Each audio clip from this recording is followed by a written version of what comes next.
เอาขอวัดสรุปเรื่องกองศิลปากรเท่านั้นใส่ล่ะสุกการที่มาแขวนมาแต่ทำไปแล้วดีไซน์ดิทานไส้ทั้งที่อาจารย์ตอนแรกเนี่ยเป็นว่าครั้งแรกที่สุดการเลยสิแค่ทอดเมื่อกี้พิซซ่าเต็มเลยพิซซ่าทอดนะ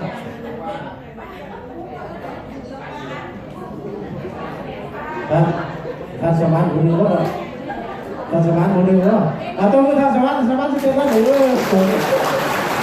เชิญท่านสมานสนุก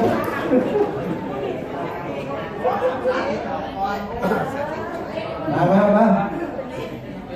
โอ้ยมันจะกี่ไรในศูนย์กลางอีกท่านสมานคนทั้งร้านอีกคนเดินศูนย์กลางอีกท่านจอนแล้วเราผักแต่เมื่อกี้เต็มที่มูลอ่ะ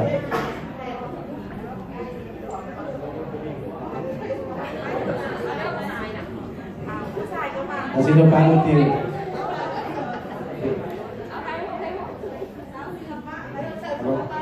วัสโลมันจะมีรุ่นเก่าและรุ่นใหม่เนาะทุกท่านในพ่อรุ่นเก่าและรุ่นใหม่รุ่นเก่าเนาะ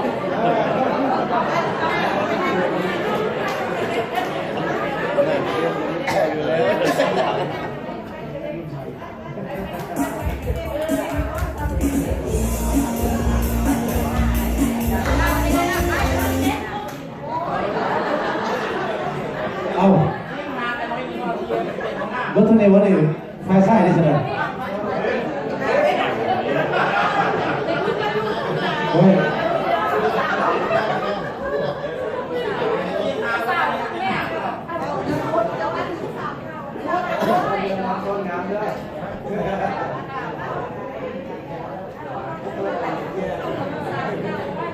ซาเนี่ยก็สโลปเรื่องตกซา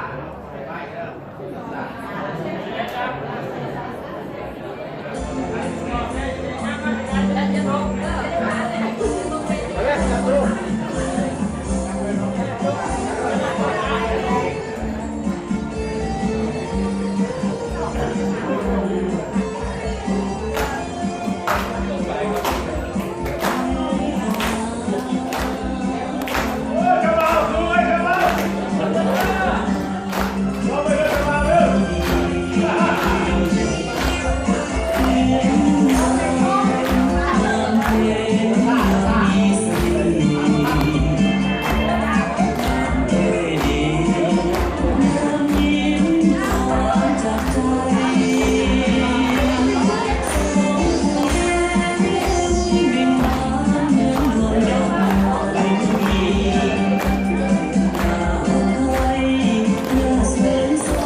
ตัวมือวางตัวมือเด้อ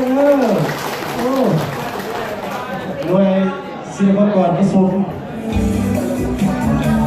เอาขอแย่อาจารย์ก็แค่เพียงเลย